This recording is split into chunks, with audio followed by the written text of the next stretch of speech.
A 10-year-old homeless boy would solve in 30 seconds what 23 medical specialists couldn't fix in 6 years, pulling something unbelievable from a mafia boss's daughter's ear that would change 3 lives forever. But before that miracle in Penn Valley Park, before the screams of joy and impossible gratitude, there was only silence. Complete, devastating, 6-year-long silence that was slowly killing a man who'd never feared anything in his life. Joseph Carver, head of Kansas City's most feared crime family, stood at his mansion's floor-to-ceiling windows, watching his daughter Kate play in the garden below, and for the 4,000th time that year, he felt absolutely powerless. Kate was 6 years old and had never heard a single sound in her entire existence.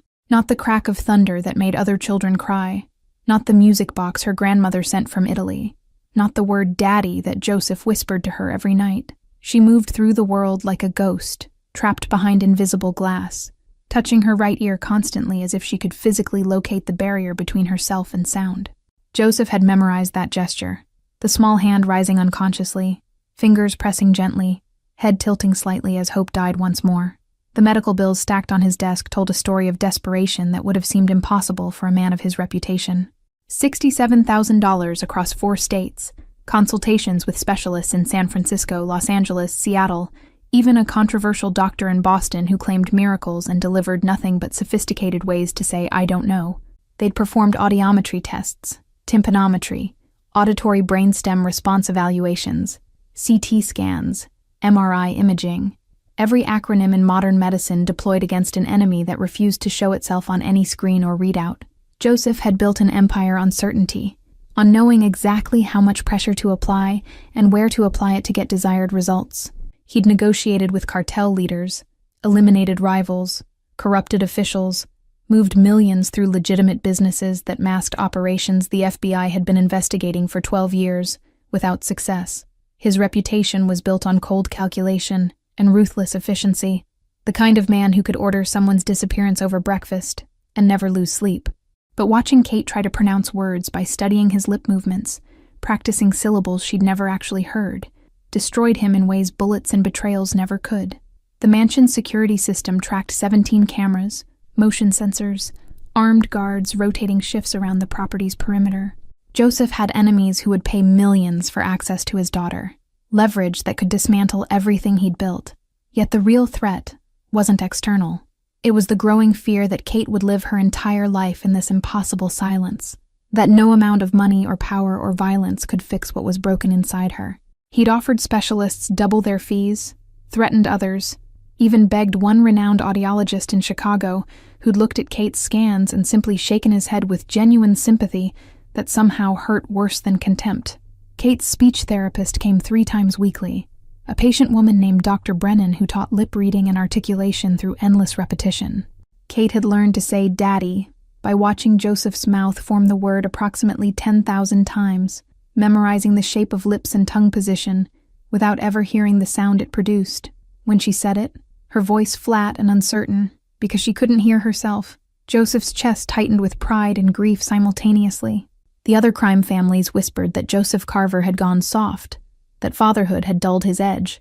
His second-in-command, Frank, had mentioned it carefully during last month's meeting, suggesting that rivals were noticing the distraction, testing boundaries. Joseph had put his gun on the conference table without comment, and the whispers stopped, but the truth remained. He was compromised in ways that would have gotten him killed 10 years ago. Every decision now filtered through the lens of Kate's future. Every risk assessment included calculations about leaving her alone in this world if something went wrong. His phone contained contact information for specialists he'd never called, experimental treatments in countries without FDA approval, even a faith healer in New Mexico that Frank had mentioned with embarrassed reluctance. Joseph had researched them all at 3 a.m. when sleep wouldn't come, when the silence of the house felt like it was mocking his daughter's permanent isolation.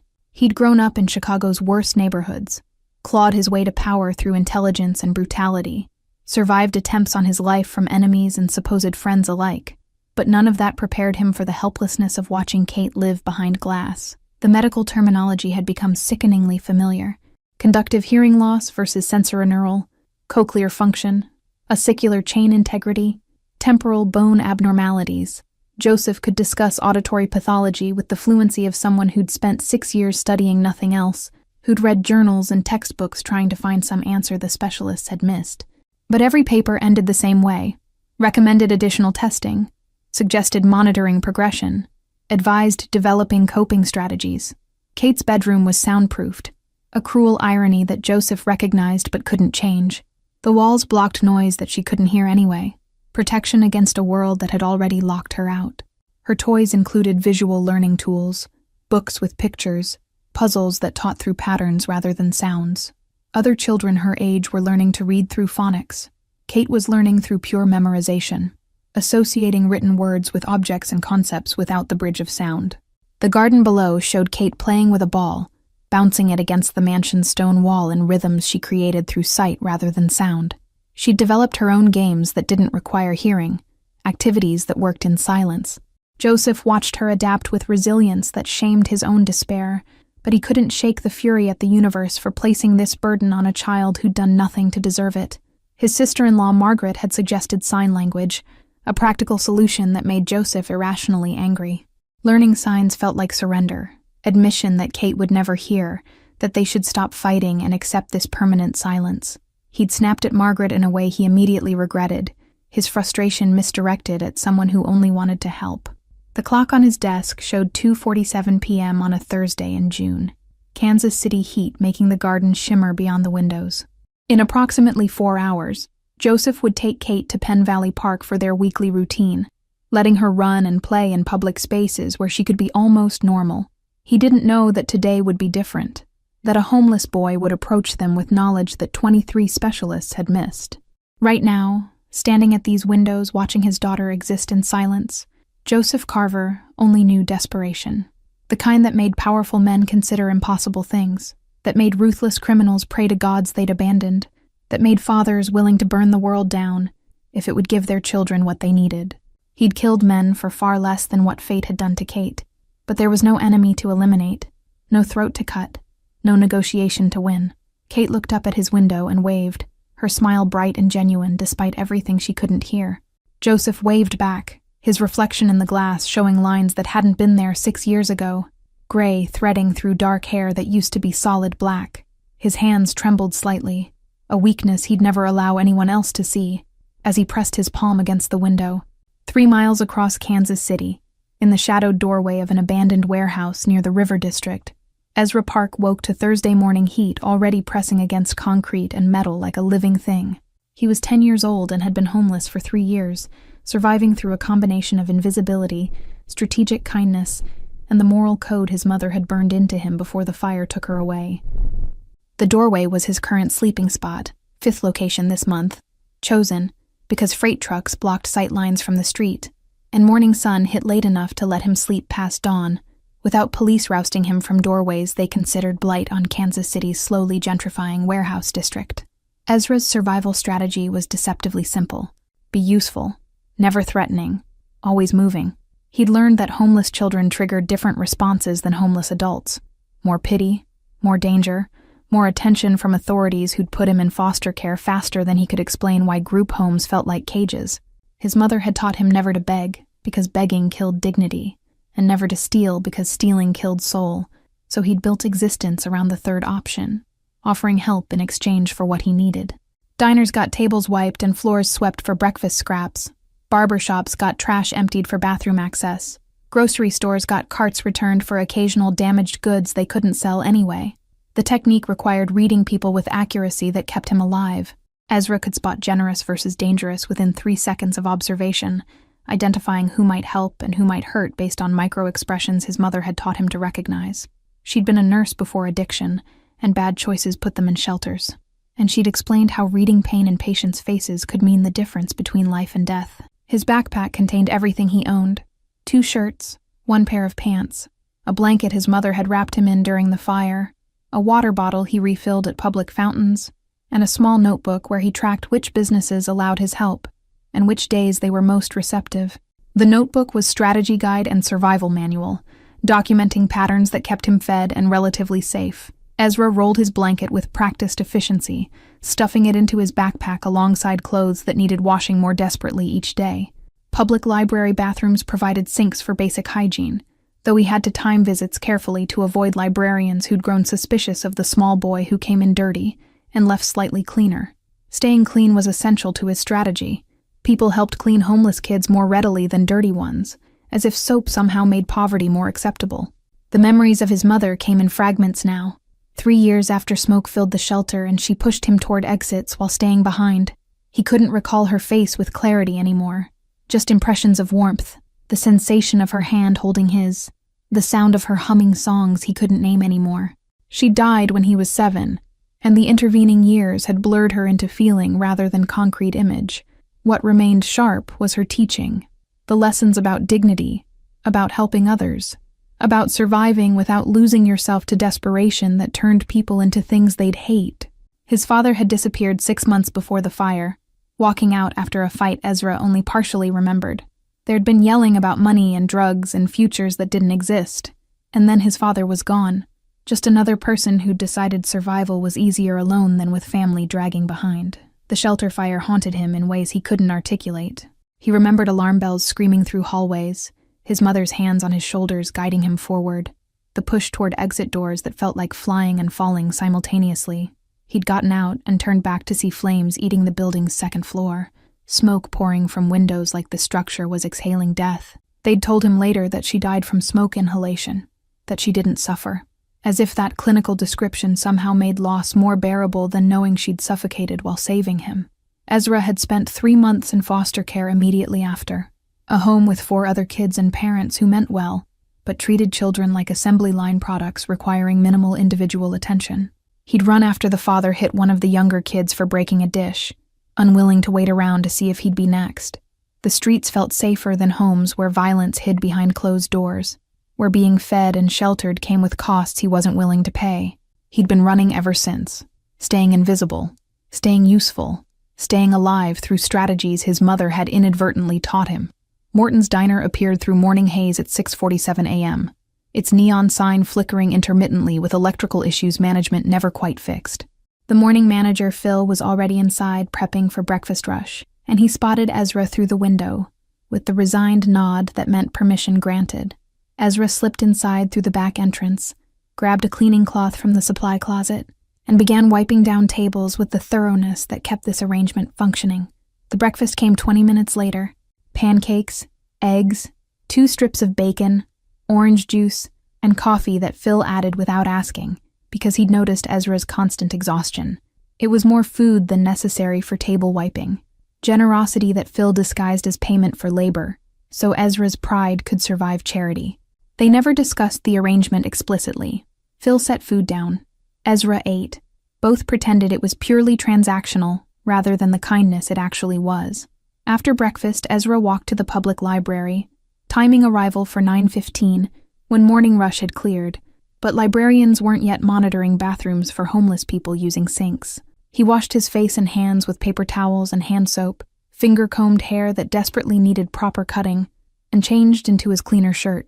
The reflection in the mirror showed a small boy with dark circles under eyes that had seen too much, features that might be Korean or mixed race, though he'd never known enough family history to be certain. The library also provided air conditioning and books, hours of escape into stories where children had adventures instead of survival strategies. Ezra had read everything in the juvenile section twice, gravitating toward fantasies where orphans discovered magical powers or secret destinies that transformed their circumstances. He knew these were lies. No magic was coming to save him. No destiny was waiting beyond daily grind of finding food and shelter. But the temporary escape felt necessary. By 2:00 p.m., Kansas City heat had become oppressive, the kind that made concrete radiate like ovens and air feel thick enough to chew. Ezra had earned $3 helping an elderly woman carry groceries to her car, money he'd use for dinner at the convenience store where clerks pretended not to notice him eating purchased items before reaching the register. But right now, he needed relief from heat, which meant heading to Penn Valley Park, where trees provided shade, and water fountains provided hydration, and families provided cover for a homeless boy to rest without attracting attention. The park was his Thursday afternoon ritual, a place where he could sit on benches and observe families with the careful attention that kept him alive. He'd learned to read body language there, the parents who watched their children with casual affection versus those who hovered with anxiety, the kids who played with inclusive joy versus those who bullied with parental permission. These observations were survival data, teaching him about human nature in ways that protected him from predators and helped him identify rare, genuinely kind people worth approaching for help. Joseph's Mercedes pulled into Penn Valley Park's parking area at exactly 6:32 p.m., precision timing that was habit from years of operations where minutes mattered and tardiness could mean death. Kate sat in the back seat, playing with a puzzle toy that taught shapes through visual logic, her small hands manipulating pieces with the concentration of someone who'd learned that focus compensated for missing senses. She looked up when the car stopped, recognizing the park through windows with excitement that made Joseph's chest ache. This was her favorite place, the weekly routine where she could run and play like other children, pretending normalcy for precious hours. The park was moderately crowded for Thursday evening, families escaping indoor heat for outdoor heat that at least included breezes and space to move. Children swarmed the playground equipment, while parents watched from benches, the usual ecosystem of suburban life that Joseph observed with trained caution. His security team was positioned discreetly, 2 men in a vehicle near the parking lot, one disguised as jogger making circuits around the park's perimeter. Kate couldn't know about them because childhood should include illusions of safety, but Joseph never operated without protection for his most valuable vulnerability.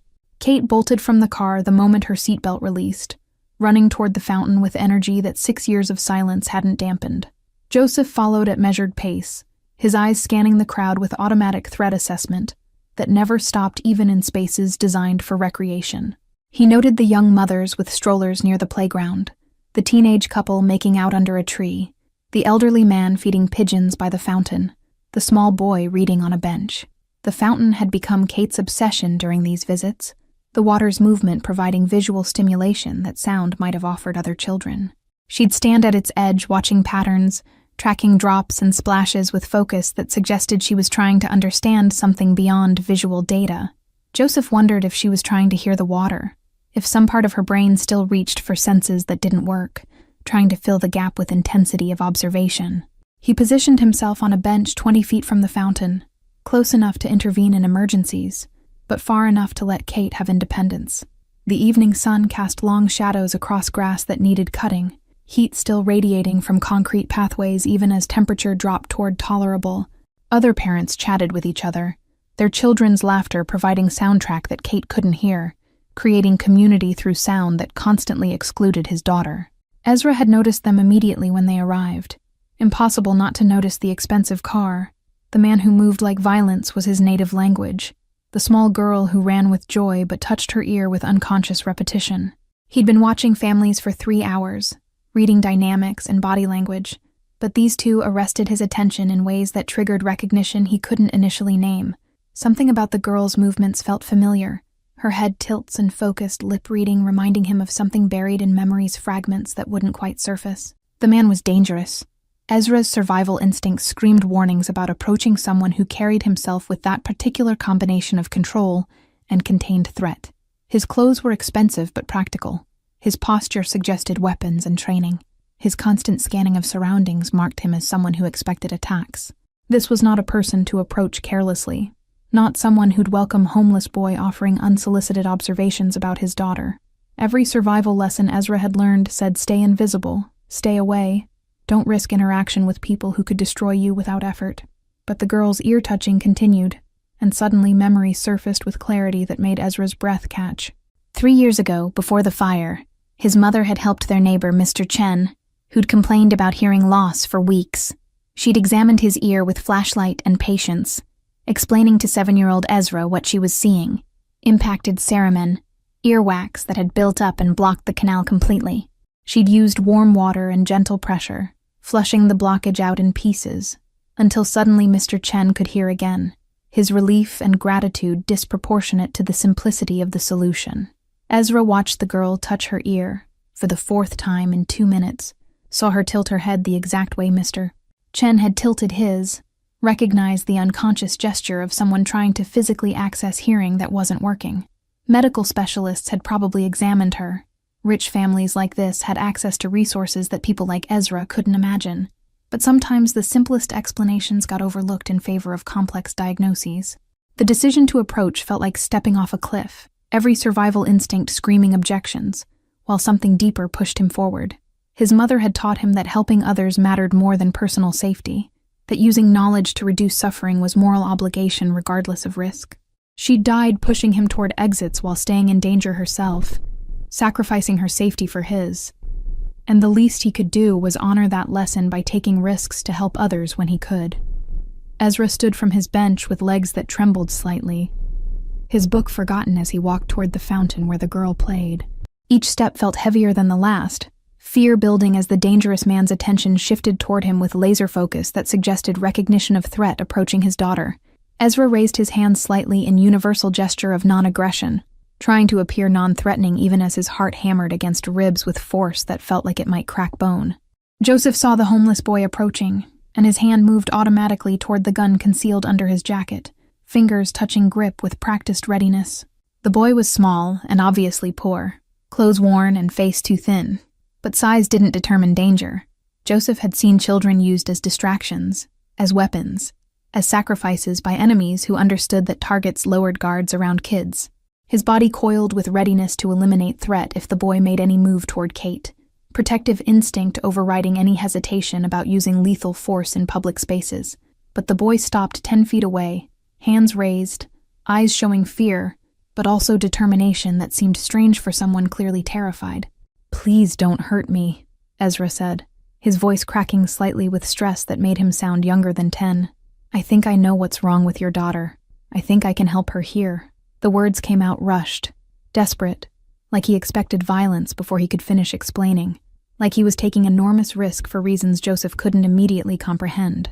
Joseph's hand stayed on his weapon but didn't draw, his mind processing the statement through layers of suspicion and desperate hope that warred inside him.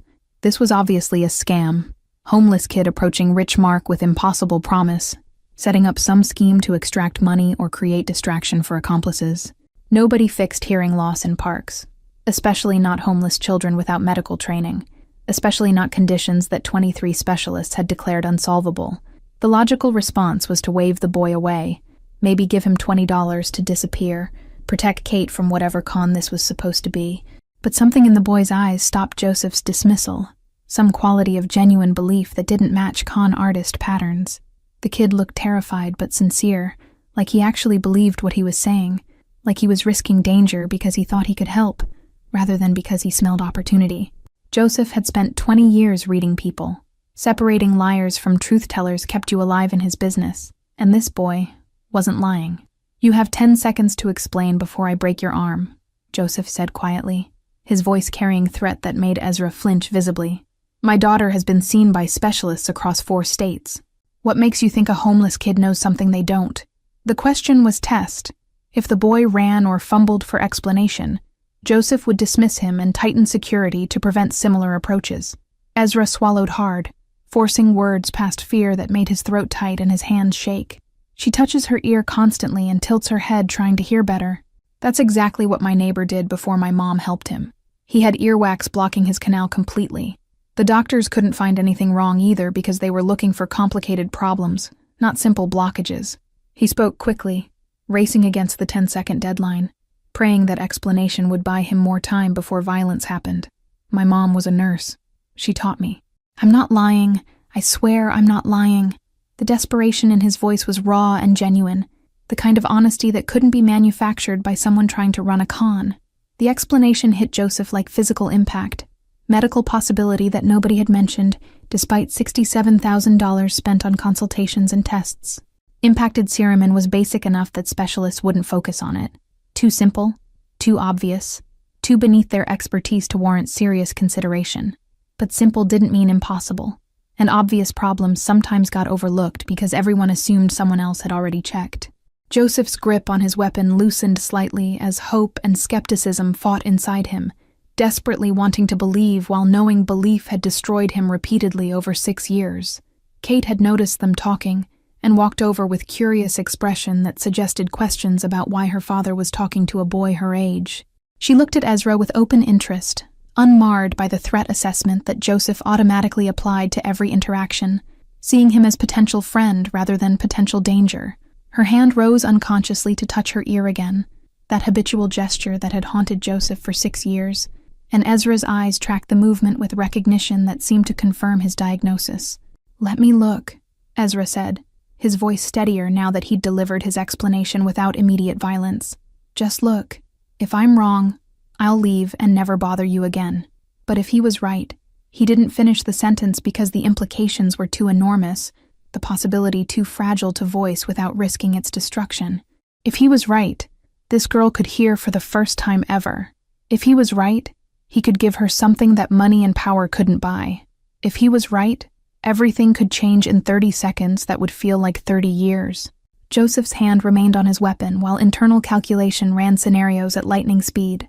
Risk of letting stranger approach Kate versus potential reward of solution that had eluded everyone else.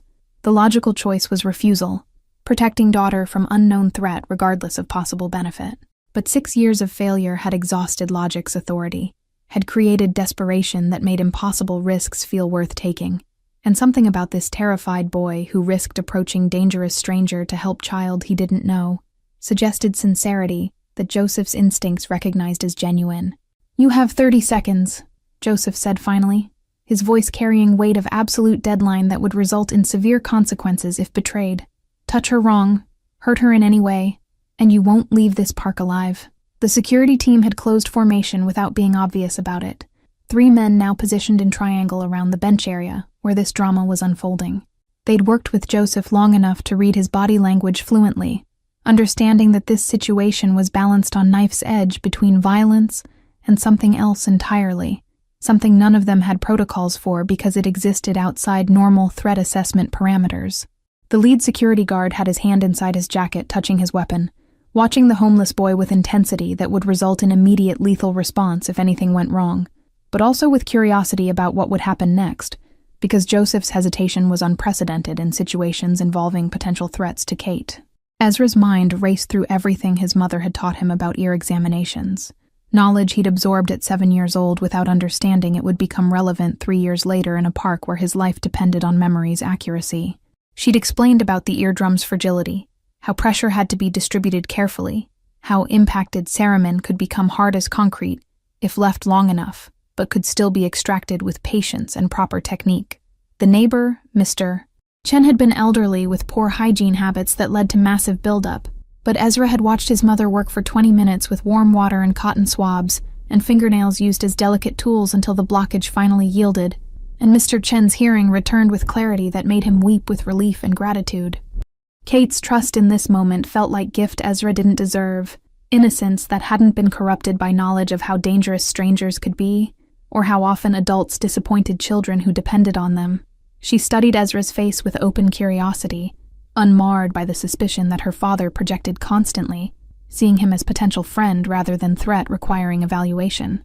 Her willingness to let him examine her ear came from 6 years of medical appointments, where strangers had poked and prodded and tested without ever finding answers, building tolerance for discomfort, if it might lead to solution that had eluded everyone else who'd tried and failed repeatedly. The evening sun had dropped another degree toward horizon, casting longer shadows across the park and painting everything in golden light that felt almost sacred for moment happening between them. Families were beginning to pack up their picnic supplies and gather children for dinners at home, normal Thursday routines continuing around them while 3 people existed in bubble where time moved differently and stakes were impossibly high. Birds continued their evening songs in trees overhead. Wind kept rustling through leaves with whispers Kate couldn't hear yet. Fountain kept splashing with rhythms that existed in silence for her. But all of that was about to change if Ezra's hand stayed steady, and his memory proved accurate, and luck decided to favor homeless boy who'd already survived more than most people faced in entire lifetime. Mez. The threat was explicit and completely sincere. Promise of violence that would follow any hint of danger to Kate. Joseph's other hand moved to his phone, signaling his security team to close in without making their presence obvious. Insurance policy against whatever might happen in the next half minute. 2 men materialized from different directions, positioning themselves within sprinting distance while maintaining casual appearances that wouldn't alarm park visitors. Ezra nodded frantically, relief and terror mixing an expression that made him look even younger than 10. He approached Kate slowly, kneeling to her eye level with movements designed to appear non-threatening to both the girl and her father. "Hi," he said softly, knowing she couldn't hear him but hoping she could read lips. "My name is Ezra. Can I look in your ear?" He pointed to his own ear, then to hers. using gestures to bridge the communication gap that words couldn't cross. Kate looked at her father for permission, reading his face with the skill she'd developed from 6 years of relying on visual cues. Joseph nodded once, his jaw tight with tension that made muscles stand out like cables under skin, his entire body coiled to intervene instantly if anything went wrong. Kate turned back to Ezra and tilted her head, granting access to her ear with trust that made Ezra's hands tremble as he gently brushed her hair aside. He positioned himself to catch maximum light from the setting sun, angling Kate's head slightly to illuminate the ear canal as deeply as possible. The light revealed what it should have revealed years ago if anyone had thought to look this carefully, this specifically, this insistently, for the simplest explanation. Deep in Kate's ear canal, visible only because Ezra knew exactly what to look for, and exactly where light needed to hit, was a mass of compacted cerumen that had built up over years. It was dark brown and dense, pressed against her eardrum with pressure. That must have been constant discomfort she'd learned to ignore, because she'd never known anything different. The blockage was complete and total, explaining 6 years of silence with answer so simple that 23 specialists had missed it entirely. Ezra's breath caught with recognition and vindication, and sudden overwhelming responsibility of what came next. "I can see it," he said, looking up at Joseph with eyes that reflected both triumph and fear. "There's a blockage. It's earwax. But it's been there so long it's become hard and compacted. That's why she can't hear. It's blocking everything from reaching her eardrum." Joseph's world narrowed to tunnel vision, focused on the boy's face, searching for any sign of deception or manipulation. But Ezra's expression showed only genuine discovery and nervous excitement of someone who just confirmed what he suspected. "Can you remove it?"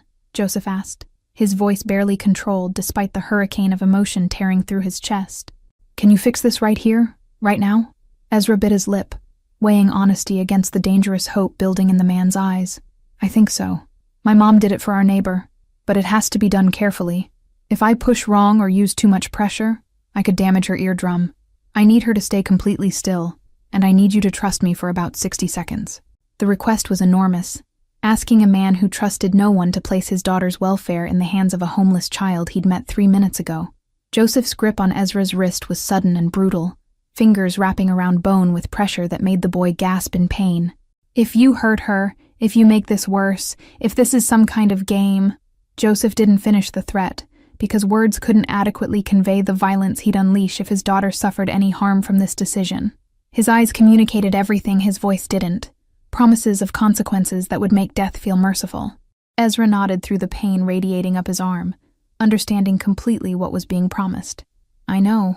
I understand. I won't hurt her. I swear." His voice cracked with the weight of responsibility he was accepting, aware that his life literally depended on the next 60 seconds going perfectly. Joseph released his wrist, but didn't move away, his presence a constant threat that made Ezra's hands shake as he turned back to Kate. Kate watched the interaction with confusion, but not fear, reading her father's intensity as protection rather than threat to the boy helping her. Ezra smiled at her with effort that fought through his terror, trying to project calm confidence he absolutely didn't feel. "This might feel weird, but it won't hurt," he said, exaggerating his lip movements so she could follow. "You have to stay very, very still. Can you do that for me?" Kate nodded solemnly, sensing the importance of the moment even without understanding its full implications. She'd spent 6 years learning to read situations through visual cues and body language, developing alternative senses that compensated for missing sound. The tension radiating from her father and the nervous determination in Ezra's face told her this mattered in ways she couldn't yet comprehend, that she needed to be brave and still and perfect. Ezra positioned Kate to maximize sunlight penetration into her ear canal, tilting her head at precise angle his mother had taught him years ago. The compacted cerumen would need to be extracted carefully, piece by piece if necessary, working from outside edges inward to avoid pushing the mass deeper against her eardrum. His mother's voice echoed in memory. Gentle pressure, patience over speed. Never force what doesn't move easily. He took a breath that felt like it might be his last, then reached toward Kate's ear, with fingers that trembled, despite his desperate attempts at steadiness. Joseph's hand remained on his own weapon, body coiled with barely restrained violence that would explode if anything went wrong. The security team had closed to within 20 feet, hands hovering near concealed weapons. waiting for signal that would unleash coordinated attack on a 10-year-old boy if circumstances required. The initial contact with Kate's ear was gentle enough that she barely registered the touch. Ezra's fingertips exploring the outer canal with medical precision his mother had demonstrated years ago on Neighbor, who'd become case study in technique, that Ezra was now replicating under circumstances infinitely more stressful. He could feel texture differences as he worked deeper, smooth skin transitioning to waxy buildup that had hardened over years of accumulation, creating barrier that was simultaneously fragile and stubbornly resistant to casual examination. The specialists who'd examined Kate had probably looked in her ear with otoscopes and fancy equipment, but they'd looked for complex pathologies and missed simple mechanical obstruction because it seemed too obvious to warrant serious consideration from experts who'd spent decades studying sophisticated medical conditions. Kate's breathing had become shallow with concentration and slight nervousness. Her body held rigid with effort to remain perfectly still like Ezra had requested. She watched her father's face for reassurance, reading his expression with skill developed over 6 years of depending on visual cues to navigate world that excluded her from auditory information everyone else used automatically. Joseph's face showed tension that bordered on panic barely contained, jaw muscles working constantly as he fought impulses to intervene and protect his daughter from potential harm that logic said was minimal, but paternal instinct screamed was catastrophic waiting to happen. The compacted cerumen was deeper than Ezra had initially estimated, extending farther into Kate's ear canal than the blockage he'd watched his mother remove from Mr. Chen's ear. It felt dense and waxy, but not wet. Years of accumulation had created mass that was almost solid, compressed against itself, and the canal walls with pressure that must have been constant discomfort Kate had learned to ignore because she'd never known anything different. Ezra adjusted his approach based on what he was feeling, using technique his mother had called progressive extraction, where you worked from outside edges inward, never pushing deeper but always pulling outward in careful increments that prevented forcing blockage against eardrum where real damage could occur. Sweat dripped down Ezra's back, despite evening temperature being reasonable. Stress-induced perspiration that came from awareness that this moment would define whether he lived or died in the next 60 seconds. His mother's voice echoed in memory with instructions she'd given during Mr. Chen's extraction. Patience over speed, gentle pressure over force, work with the blockage's natural loosening rather than fighting against its resistance. She'd made earwax removal sound almost philosophical, lesson in working with reality rather than against it, accepting that some things couldn't be rushed without causing damage that would make situation worse than original problem. Ezra channeled that teaching now, forcing himself to work slowly, despite pressure from Joseph's presence, and knowledge that his life depended on success, measured in millimeters of progress. Ezra's fingers made contact with the outer edge of the compacted wax, feeling its hardness and depth with touch made hypersensitive by fear and adrenaline. The blockage was more extensive than he'd initially thought, years of accumulation creating barrier that explained complete hearing loss. He began working at the edges, using fingernails to carefully separate the mass from the ear canal walls, his movements microscopic and deliberate. Kate remained perfectly still, her trust in this strange boy absolute, despite the bizarre nature of what was happening. She couldn't hear Ezra's whispered encouragements or her father's barely controlled breathing, existed in the same silence that had defined her entire life. But she felt the careful pressure of Ezra's work, the slight discomfort of manipulation deep in her ear, the growing sense that something fundamental was changing. The compacted cerumen began yielding to Ezra's patient pressure, separating from the canal wall in fragments that made removal possible. He worked with concentration that blocked out everything else. The dangerous man ready to kill him, the watching security team, the families playing nearby in oblivious normalcy. His entire universe narrowed to Kate's ear canal, and the blockage that had stolen 6 years of her life, that had defeated specialists and destroyed a father's faith in anything beyond his own power. Minutes passed like hours while Ezra worked, extracting the compacted mass piece by careful piece. Joseph watched with eyes that burned from refusing to blink, afraid that closing them for even a second might miss some crucial moment where intervention became necessary. Kate's hand found her father's free hand, squeezing it with pressure that communicated both trust and nervous anticipation, understanding that something important was happening even if she couldn't hear the explanations. The final fragment of compacted cerumen came free with resistance that made Ezra's heart stop, terrified he'd pushed too hard or damaged something irreparable. But then it was out, sitting in his palm like evidence of miracle or disaster. depending on what happened next. The blockage that had sealed Kate's ear canal for 6 years, maybe her entire life, was gone, leaving clear passage for sound to reach her eardrum for the first time ever. Ezra looked at Joseph with expression mixing triumph, terror, and desperate hope. "It's out," he whispered, his voice barely audible even to himself. "The blockage is completely removed. If I'm right about what was causing her hearing loss, she should be able to hear now." The statement hung in evening air like prayer or curse, possibility too enormous to fully process, outcome that would determine whether Ezra left this park alive or in a body bag.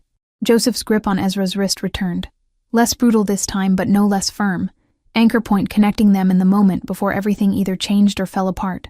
Kate sat between them, still tilted at the angle Ezra had positioned her, unaware that the barrier between her and sound had just been removed, that her entire reality was about to transform in ways she couldn't imagine because she'd never experienced what she was about to experience. Silence stretched between the three of them. Ezra and Joseph locked in eye contact, waited with desperate hope and promised violence, Kate waiting patiently for someone to indicate what happened next. The park continued around them in oblivious normalcy, children laughing at distances Kate couldn't hear yet, birds singing songs still outside her awareness, wind rustling through trees with sounds that hadn't reached her ears in 6 years, or possibly ever. But the pathway was cleared now, the blockage removed, and in seconds or minutes, sound would either rush in to fill the vacuum, or nothing would change, and hope would die again in the most devastating way possible. Joseph released Ezra's wrist and turned fully toward his daughter, his hands trembling as he reached for her face. "Kate," he said, his voice breaking on her name with emotion he could no longer contain. "Kate, can you hear me?" The question was prayer and demand, and desperate plea wrapped in 2 words that represented 6 years of failure and 1 impossible moment of hope, that a homeless boy might have accomplished what an empire's worth of resources couldn't achieve. Silence held for 3 heartbeats that felt like 3 centuries, while Kate processed her father's question through lip reading that had been her only access to language for 6 years. She started to respond with practiced sign, indicating she understood the words by reading his lips, the automatic gesture she'd developed to confirm comprehension without sound. But then her face changed, shifted from practiced response to genuine confusion, from understanding to discovery, from lifetime of silence to first recognition that something was different. Her eyes widened with shock that rippled through her entire body, small frame going rigid with the intensity of sensory experience she'd never encountered before. Wind chose that exact moment to gust through Penn Valley Park, rustling leaves with whisper that billions of people heard every day without thought. But to Kate, that whisper was thunder, explosion of sensation that had no context in her experience, information reaching her brain through pathways that had never successfully transmitted signal before this moment. She gasped, actually gasped, and the sound of her own breath terrified and amazed her simultaneously. Kate's hand flew to her mouth in shock, and that movement produced tiny, rustling sounds from her clothes that reached her ears and registered as something new, something impossible, something that made her brain scramble to process data it had never received before. Tears spilled down her cheeks instantly, automatic response to overwhelming sensation that rewired reality in real time. "Daddy?" she whispered, and this time she heard herself say the word for the first time in her entire life, the sound of her own voice, flat and unpracticed because she'd never been able to hear herself to modulate tone or volume, shocked her into complete stillness. She'd said this word 10,000 times, practicing pronunciation through lip reading alone, but hearing it was completely different, foreign and familiar and devastating all at once. Her voice sounded wrong to her, strange in ways she couldn't articulate because she had no reference point for comparison. Joseph made a sound somewhere between laugh and sob, his carefully maintained control shattering completely in the face of his daughter's transformation. "Yes, baby, yes, I'm here," he said, pulling her into his arms with the kind of desperate relief that only parents who'd watched their children suffer could understand. Kate buried her face against his chest and heard his heartbeat for the first time, steady rhythm that had always been there, but had existed in silence until this impossible moment, in a park where everything changed, because a homeless boy remembered his mother's kindness. Ezra watched them with tears streaming down his own face, the weight of what he'd just accomplished hitting him with force that made his knees weak. He'd given this girl something her father's entire empire couldn't buy, had honored his mother's memory by using what she'd taught him to transform someone's life. The magnitude of the moment crushed and elevated him simultaneously. He was witnessing miracle he'd created, change that would ripple forward in ways he couldn't begin to predict. Kate pulled back from her father suddenly, her face cycling through expressions that tried to process sensory overload happening in real time. Children were laughing somewhere nearby, sounds she'd never experienced before, and the laughter reached her ears with clarity that made her head swivel trying to locate its source. A dog barked 3 benches away, and Kate jumped at the sharp sound, startled by noise that had always existed in her world, but never reached her awareness until now. "Everything is so loud," she said, her voice rising with emotion that bordered on panic. The acoustics of her own speech confused her because she'd never heard echo, never understood how sound traveled and reflected, never experienced the way her voice sounded different in open air versus enclosed spaces. Joseph held her tighter, grounding her through touch, while her auditory system tried to make sense of 6 years of silence, being replaced by overwhelming cascade of information. Birds sang in trees overhead, simple sounds that most people filtered out as background noise. But to Kate they were extraordinary. She tilted her head up, staring at branches with expression of wonder that transformed her entire face. "What is that?" she asked, pointing upward, her voice filled with awe at sounds that were simultaneously beautiful and completely foreign. Joseph followed her gaze, understanding hitting him that she'd never heard birdsong before, that every sound was discovery and education simultaneously. "Those are birds singing," he explained, his voice thick with emotion he'd spent 20 years learning to suppress but couldn't contain anymore. "They sing all the time. You just couldn't hear them before." The explanation was inadequate for the experience Kate was having, words failing to capture the transformation happening inside her brain as neural pathways activated for the first time, processing information they'd been designed to receive, but had never successfully accessed. Kate looked at Ezra with expression that mixed gratitude, confusion, and overwhelming emotion she couldn't name. "Thank you," she whispered, and this time she heard herself express gratitude, heard the emotion in her own voice even if she didn't yet understand how to control tone or modulation. Ezra nodded because he couldn't speak past the lump in his throat, couldn't find words adequate for what he was witnessing, couldn't process that his mother's teaching had led to this moment where a girl heard her world for the first time. More sounds reached Kate in waves that felt relentless. Car engines from the parking lot, footsteps on concrete pathways, wind chimes from someone's porch beyond the park boundaries, the fountain's water splashing in rhythms she'd watched but never heard. Each new sound required processing, categorization, understanding that 6-year-old brain had to accomplish instantly without the gradual development most people experience from birth. The cognitive load was enormous, exhausting, exhilarating in ways that made her cling to her father while simultaneously wanting to explore every sound source. A child's scream of delight from the playground equipment made Kate jump violently, her entire body reacting to sound she interpreted as alarm, before context could provide reassurance that it was joy rather than danger. Joseph felt her startled response and held her tighter, understanding that her brain was having to learn instantly what most people learned gradually over years of development: how to categorize sounds, how to filter important from unimportant, how to understand context that determined whether noise required action or could be safely ignored. The scream was followed by laughter, and Kate's face shifted from fear to confusion to tentative smile as she recognized the emotional quality of sounds, even though she couldn't yet distinguish their meanings with accuracy that came from experience. Ezra watched Kate's transformation with understanding that came from his own experience, adapting to impossible circumstances, recognizing in her face the overwhelm he'd felt when his mother died, and he'd had to learn survival skills overnight that most people never needed to develop at all.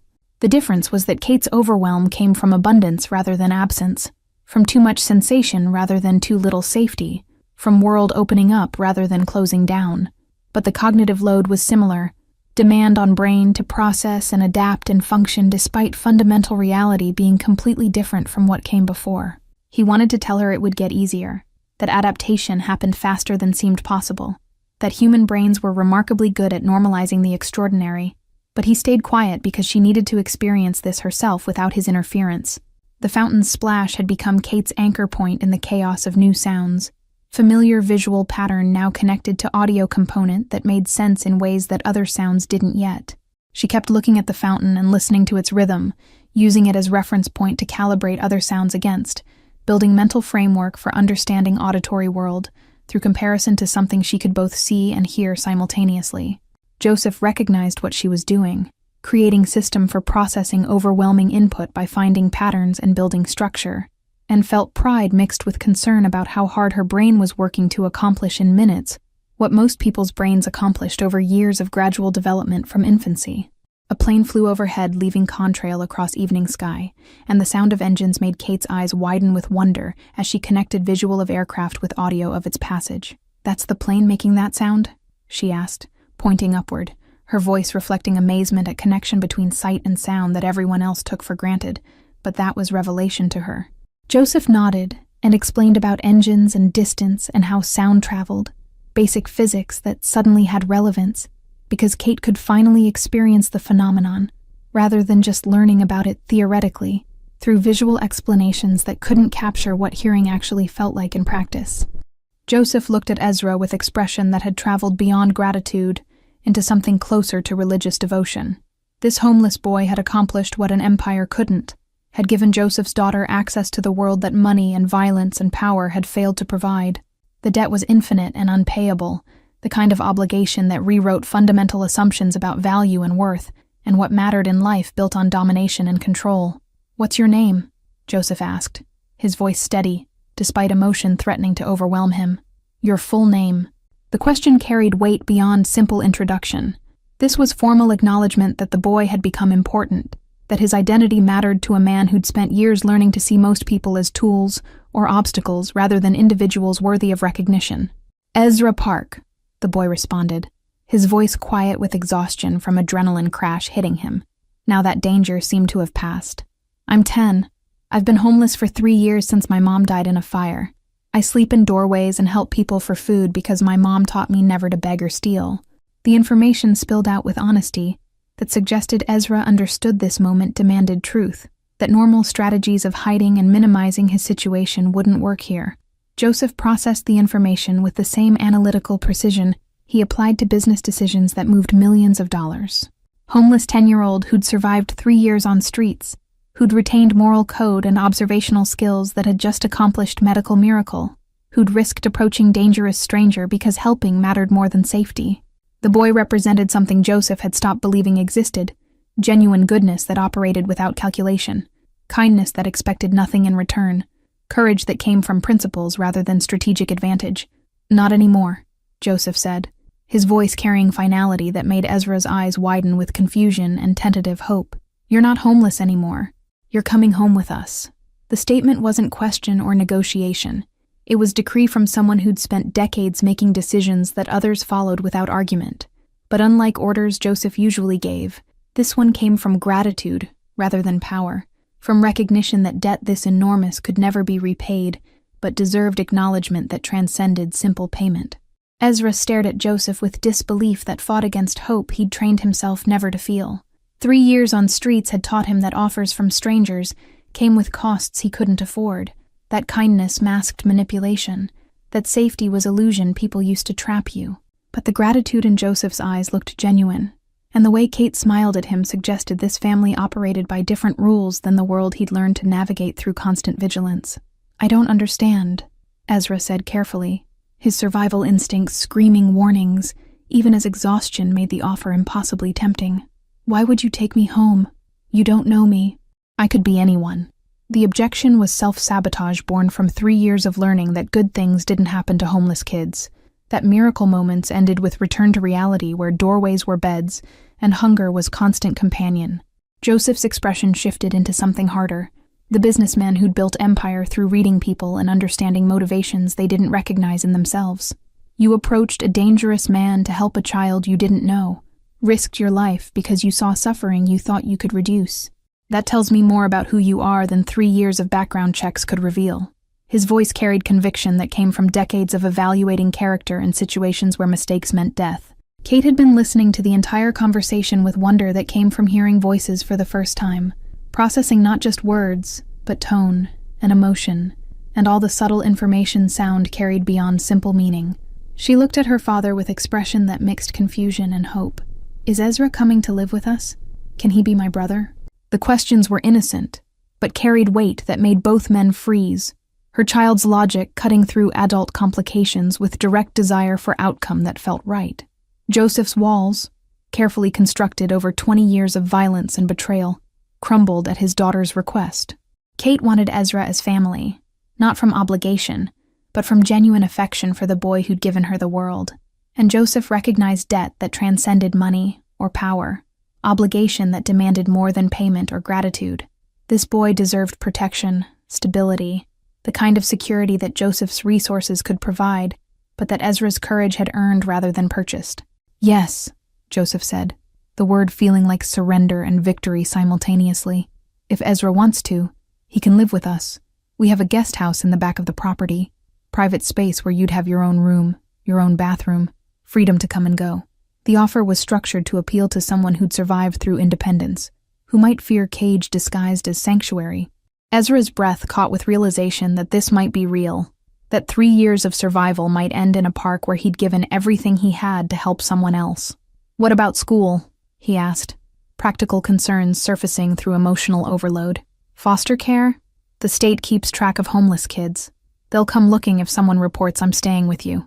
His survival had depended on avoiding authorities who'd put him in group homes, and the fear of losing newfound safety to bureaucratic intervention felt crushing. Joseph's smile carried darkness that reminded Ezra exactly who he was dealing with, power that operated above normal rules and regulations. "I have lawyers who handle complicated situations. By Monday morning, you'll be my legal ward with paperwork so airtight that no one will question the arrangement. The state won't be a problem."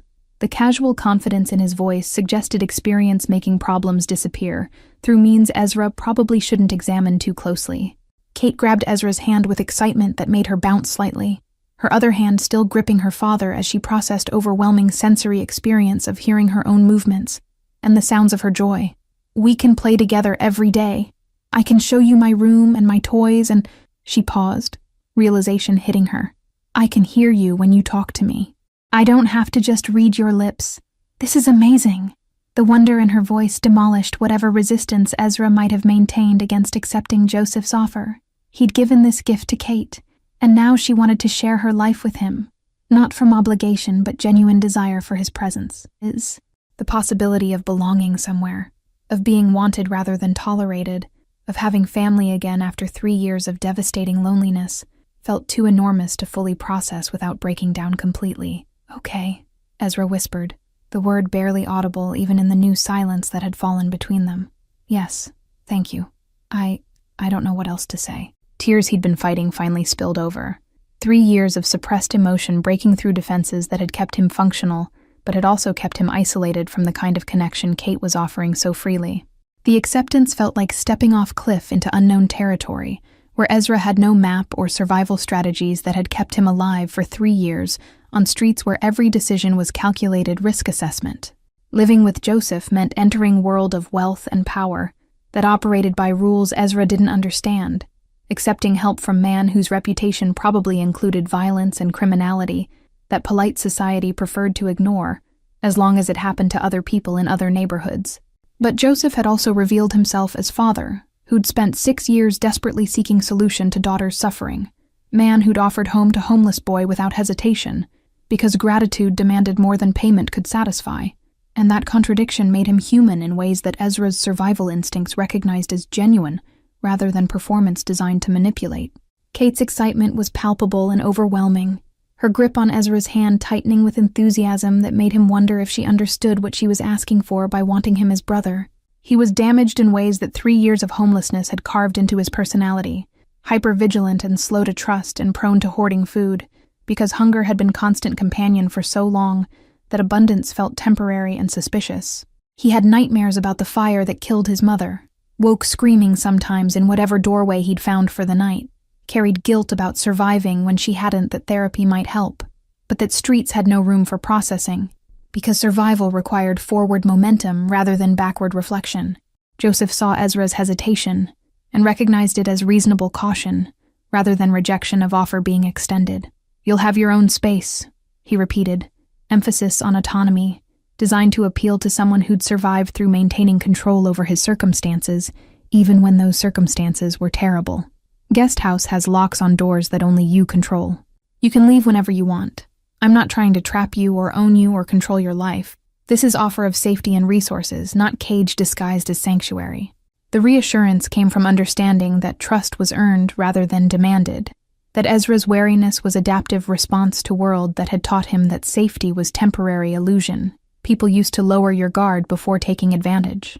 Margaret had been listening from distance, giving them space for moment that felt too intimate for outsider observation, but she'd heard enough to understand basic situation and had already begun mental planning for logistics that would transform homeless child into household member with minimum trauma and maximum support.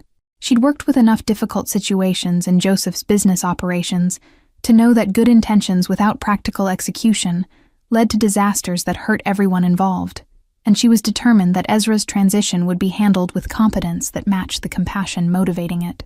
Her mind cataloged needs: clothing, medical care, educational assessment, psychological evaluation that wouldn't feel like interrogation, legal documentation that would protect him from foster care system that had already failed him once. And she began prioritizing what needed to happen immediately versus what could wait until he'd had time to adjust to new reality. Joseph pulled both children into embrace that felt foreign after years of touching people only with violence or strategic manipulation. Kate's arms wrapped around both of them with strength surprising for 6-year-old, and Ezra let himself be held for the first time since his mother died, pushing him toward exits while smoke filled her lungs. The three of them formed unit in the middle of Penn Valley Park, while families played around them in oblivious normalcy, unaware that miracle had just occurred not through medical intervention, but through homeless boy's memory and courage. "We should go home," Joseph said finally, his voice rough with emotion he'd spent decades learning to suppress. "Kate needs to rest. Her brain is processing more sensory information than it's ever handled before, and Ezra needs food, shower, real bed, all the things he's been surviving without."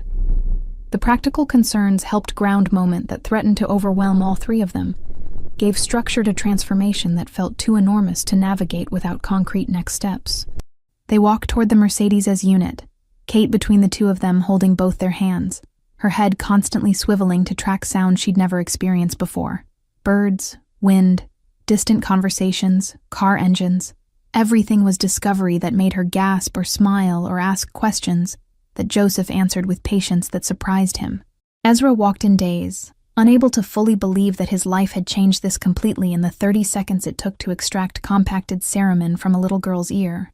Joseph's security team maintained distance, but tracked their movement with professional attention, noting the homeless boy now walking with their boss and his daughter, already adjusting protection protocols to include third-person in security calculations. They'd seen Joseph make impossible decisions before, but this one registered as significant in ways that went beyond normal operational parameters. This was personal in ways that made it both more important and potentially more dangerous. The Mercedes' interior was luxury Ezra had never experienced. Leather seats that were softer than any bed he'd slept in for 3 years. Climate control that made Kansas City heat disappear instantly. Space that felt designed for comfort rather than mere transportation. Kate climbed in beside him instead of taking her usual spot, unwilling to separate from the boy who'd given her hearing, treating him like treasure she might lose if she looked away. Joseph started the engine, and the sound made Kate jump again. Another noise she'd never heard that now existed in her expanding catalog of auditory experience. "Everything is so loud," she repeated, wonder and slight overwhelm mixing in her voice. "Is it always like this? Do you hear everything all the time?" The questions reflected her attempt to understand how other people had been experiencing worlds she'd only accessed through partial senses. The mansion's iron gates opened automatically as the Mercedes approached, revealing property that made Ezra's breath catch, with combination of awe and intimidation. The main house sprawled across landscaped grounds that probably cost more to maintain monthly than most families earned yearly. Architecture that mixed old-world elegance with modern security features disguised as decorative elements. This was wealth beyond anything Ezra had encountered even in imagination, world where homelessness and hunger existed only as distant abstractions rather than daily reality. A woman emerged from the main house as they pulled into the circular driveway, her movement suggesting she'd been watching for their return. She was perhaps 35, Asian features and professional clothes that marked her as someone important to household operations. Her expression shifted from casual welcome to sharp concern as she noticed the unfamiliar child in the back seat. protective instinct evaluating potential threat before recognition of context could moderate response. Joseph cut the engine and turned to face both children before anyone exited the vehicle. "That's Margaret Chen, my sister-in-law.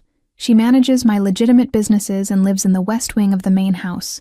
She's going to have questions about Ezra, and I'm going to answer them honestly, which means she'll learn about Kate's hearing before Kate can tell her herself." The explanation was preparation for interaction that was about to become complicated, warning that privacy of their miracle moment was ending. Kate bounded from the car with energy that 6 years of silence hadn't contained, running toward Margaret with excitement that transcended her usual reserved greeting. "Aunt Margaret! Aunt Margaret, I can hear." The words came out slightly too loud because Kate hadn't yet learned volume control, hadn't developed auditory feedback that taught most people how to modulate their voice for different situations. But the joy in her announcement was unmistakable, transforming her entire presence. Margaret froze mid-step, her face cycling through disbelief, hope, confusion, and dawning wonder as Kate's words registered. "What? How?" She looked past Kate to Joseph with expression demanding explanation, for claim that seemed impossible given 6 years of failed medical interventions. Her eyes caught on Ezra hovering uncertainly near the Mercedes, putting together pieces that didn't yet form complete picture, but suggested something extraordinary had occurred. Joseph approached with Ezra slightly behind him, protective positioning that communicated the boy's new status as someone under his protection, rather than stranger requiring scrutiny. "This is Ezra Park. He's 10 years old. He's been homeless for 3 years, and about an hour ago, he removed impacted cerumen from Kate's ear that 23 specialists somehow missed. She can hear now, actually hear, and Ezra is coming to live with us starting immediately." The information dump was characteristic of Joseph's communication style. Efficient delivery of essential facts without embellishment or apology, statement of decisions already made rather than proposals requiring approval. Margaret processed the explanation with visible effort, her analytical mind working through implications, while emotion threatened to overwhelm professional composure she'd cultivated through years of managing chaos Joseph's lifestyle generated. "Impacted cerumen," Margaret repeated, her voice flat with disbelief that such simple explanation had eluded sophisticated medical investigation. "Earwax. 6 years of specialists, and the problem was earwax." She laughed suddenly, sound mixing hysteria with genuine amusement at cosmic joke that had caused so much suffering for such ridiculous reason. Then her focus shifted entirely to Ezra, assessment changing from threat evaluation to recognition of debt that could never be adequately repaid. She crossed the distance between them in 3 quick steps, and pulled Ezra into a hug that startled him with its intensity and warmth. "Thank you," Margaret whispered against his hair, her voice breaking with emotion she rarely allowed herself to display. "Thank you for giving her something we couldn't, for seeing what everyone else missed, for being brave enough to help." The gratitude was genuine and overwhelming, making Ezra stiffen with discomfort at physical affection from stranger, even as part of him desperately wanted to accept the comfort being offered. Margaret released him and stepped back, professional composure reasserting itself as she evaluated the practical situation. He'll need clothes, toiletries, school supplies, medical checkup, dental work probably, documentation for school enrollment. She was already building mental checklist of what homeless child would require to transition into normal life, her organizational skills deploying to transform abstract compassion into concrete action items. "Guest house is fine for immediate setup," Joseph said, moving conversation toward logistics that gave everyone structure to process emotional overload. "Tomorrow we'll handle documentation, shopping, medical appointments, everything else. Tonight he just needs food, shower, sleep in actual bed." The plan was minimal, but adequate, acknowledging that Ezra's immediate needs were basic rather than complex. Ezra found his voice finally, pushing past overwhelming gratitude and disbelief to address practical concern that had haunted him since Joseph's offer. "I don't have any money. I can't pay you back for any of this. I don't want to be charity case or burden or—" The objection spilled out before he could stop it, pride and fear mixing into protest against dependence that felt dangerous even as it felt necessary. Margaret's expression softened with understanding that came from her own history Joseph had never fully explained to Ezra, but that informed her immediate empathy. "You gave Kate her hearing. That's not a debt we could repay if we spent the rest of our lives trying. You're not charity. You're family now, whether you're comfortable with that yet or not."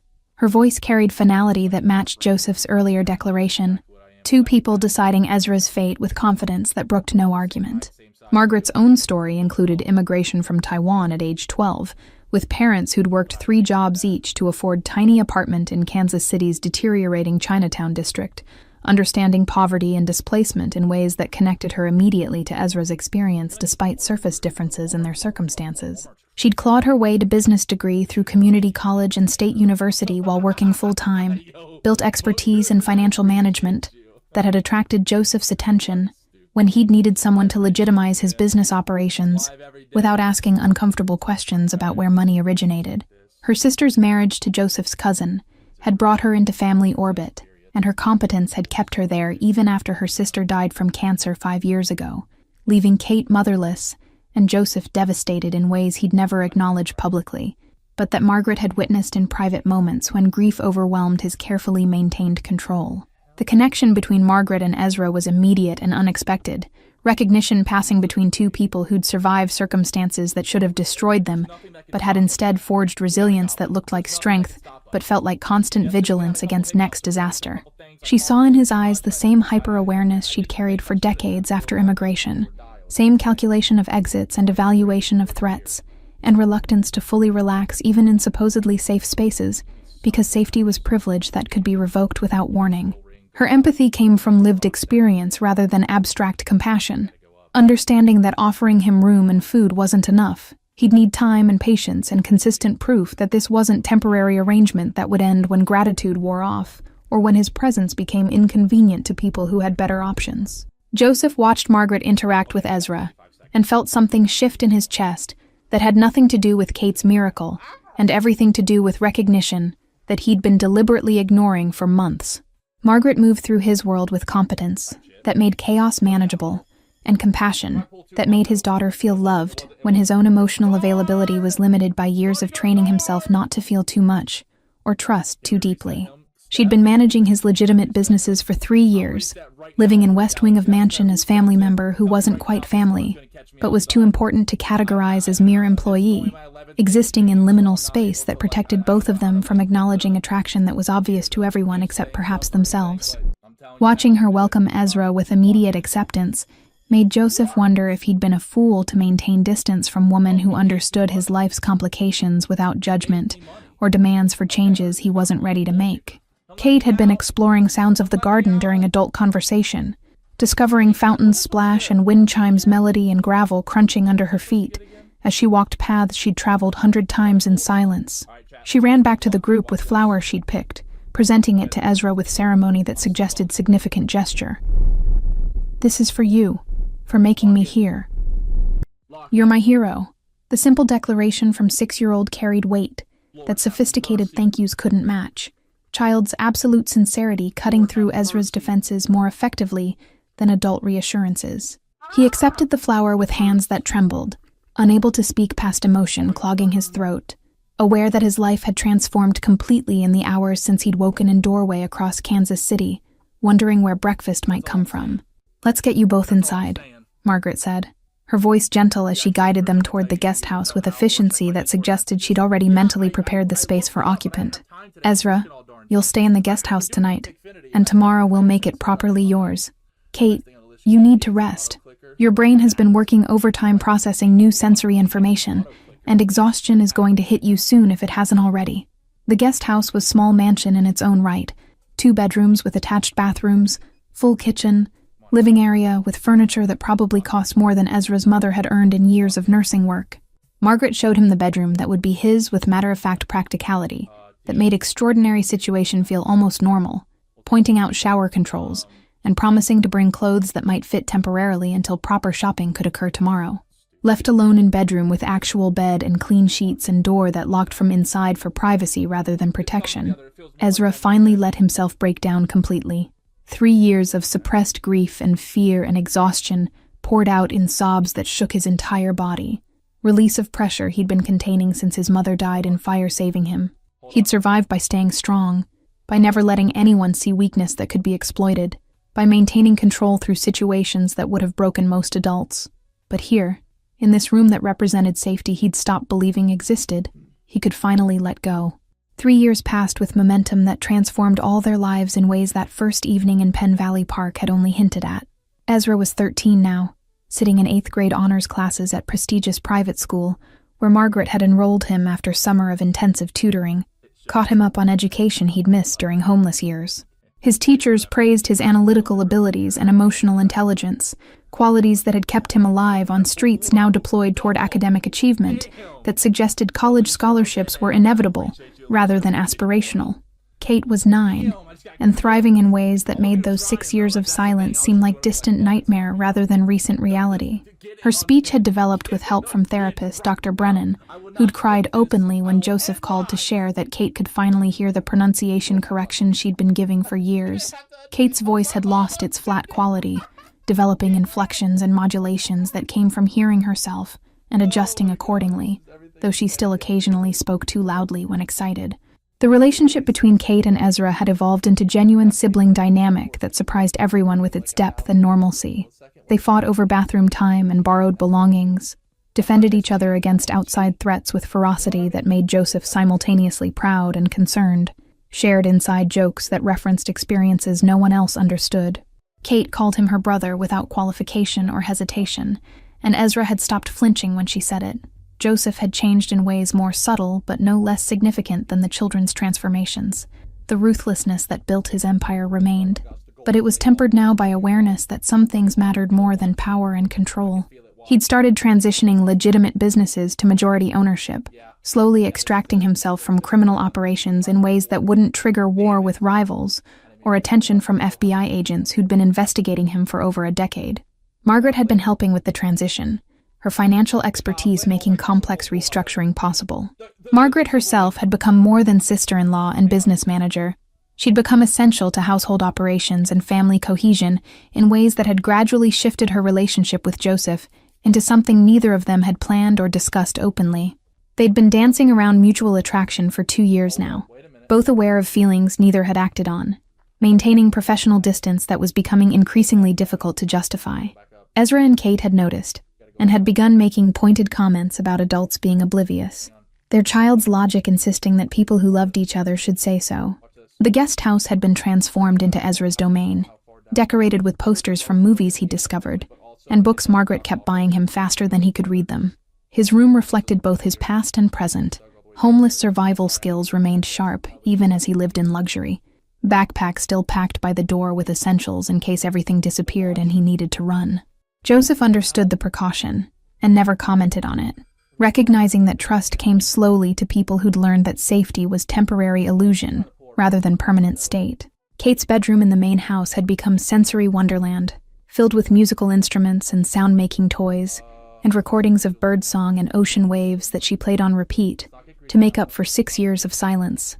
She developed particular love for piano that Margaret had been teaching her to play, her progress remarkable for someone who'd only been hearing music for 3 years. Dr. Brennan suggested Kate's brain might be compensating for lost time by hyper-focusing on auditory processing, making up for developmental delays through intensified engagement. The program that had started accidentally through Ezra's arrival had grown into formal initiative that Joseph funded and Margaret managed.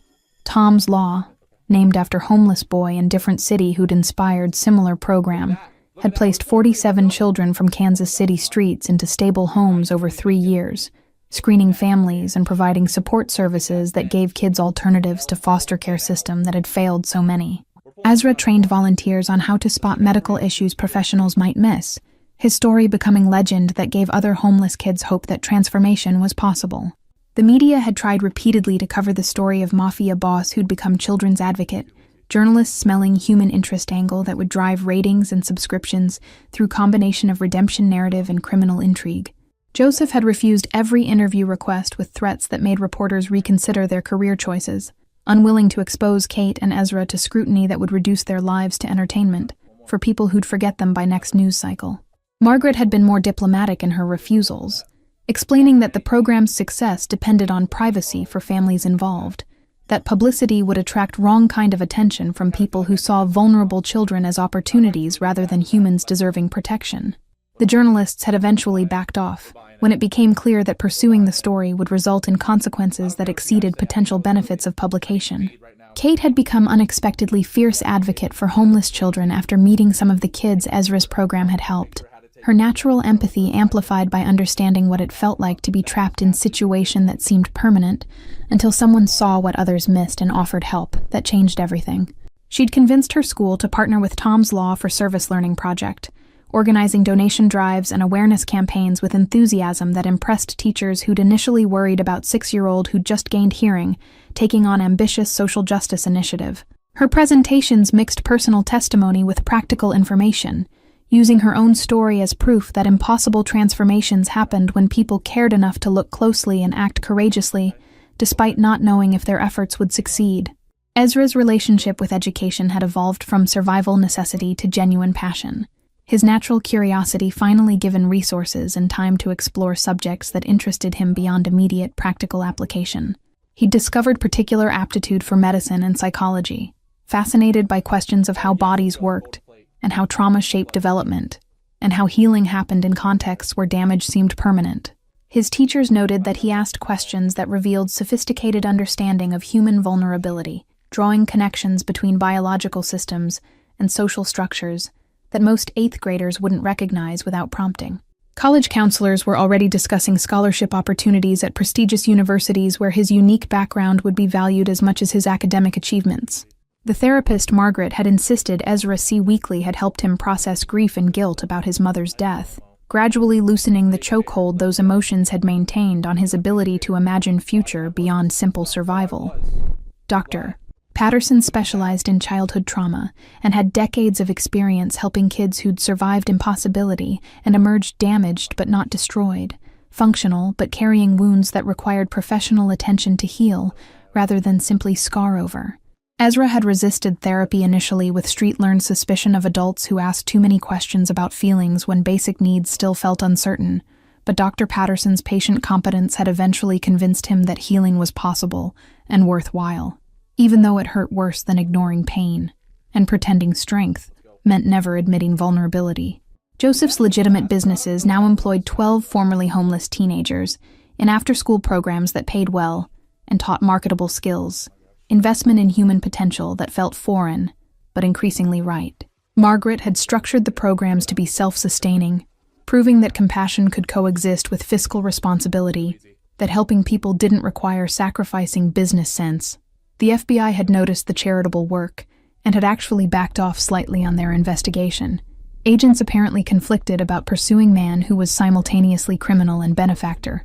The spring wedding was scheduled for June, small ceremony in the mansion's garden where Kate would serve as flower girl, and Ezra would walk Margaret down the aisle and gesture that honored the family they'd built together. Joseph had proposed during Christmas with awkwardness that made Kate and Ezra laugh.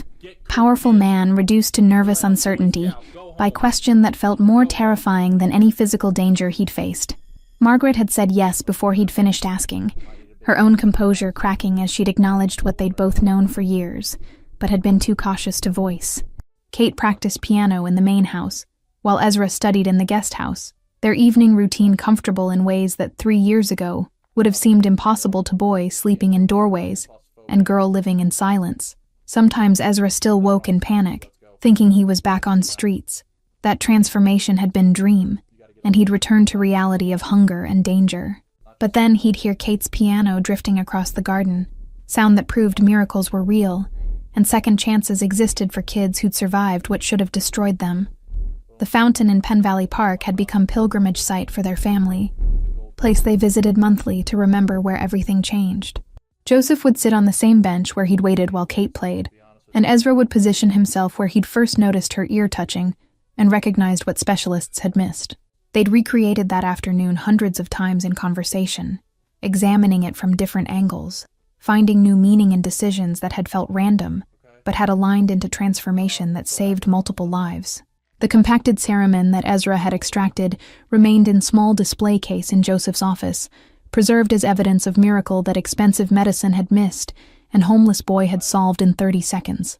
Visitors sometimes asked about it, and Joseph would tell the story with pride that felt foreign to man who'd built reputation on intimidation rather than sentiment. But the story mattered because it proved that value existed outside power structures, that wisdom came from unexpected sources, that sometimes the person who saved you was the one you'd least expect. Margaret had framed photograph from that evening in the park. Security footage she'd obtained showing moment when Kate first heard sound, her face transformed by wonder and shock. The image hung in the living room where everyone could see it. Reminder that family wasn't always biological, that love could be chosen rather than inherited, that the best things in life often came from moments when you risked everything to help someone else without knowing if they could help you back. Kate had become advocate for hearing health, speaking at schools about her experience with support from Dr. Brennan, who'd helped her develop presentation skills. She'd met other children with hearing issues, and had shared her story with a mix of humility and pride that made adults and audience cry openly. Her message was simple. Never stop looking for answers. Never assume experts have found everything. Never underestimate importance of someone who cares enough to look closely when everyone else has stopped looking at all. Ezra had reconnected with Phil at Morton's diner, bringing Kate and Joseph to meet the man who'd fed him during desperate times. Phil had refused Joseph's offer of money with dignity that earned permanent respect, saying that helping Ezra had been privilege rather than burden, that watching him thrive was payment enough. They'd established tradition of Thursday breakfasts at Morton's, family ritual that honored where Ezra came from while celebrating where he'd arrived, bridge between past survival and present security. The future stretched ahead with possibilities that had seemed impossible 3 years ago in Park, where homeless boy pulled something unbelievable from mafia boss's daughter's ear and changed 3 lives forever. College applications waited in Ezra's future. Piano recitals filled Kate's calendar. Margaret and Joseph's wedding promised new chapter for family that had been accidentally assembled, but had become deliberately maintained. They'd learned that family was verb rather than noun, action chosen daily rather than state inherited automatically. And they'd learned that sometimes the greatest gifts came wrapped in moments of courage when you helped someone else, even though, especially though, you had nothing to gain and everything to lose. Thank you all for following this story. If you're enjoying it, please write in the comments where you're watching from. And don't forget to like, subscribe, and share this video. Your support means everything and helps me continue bringing you stories like this one. This journey from silence to sound, from loneliness to family, from desperation to hope. It's a reminder that miracles happen when courage meets compassion, and sometimes the person who saves your life is the one you'd never expect.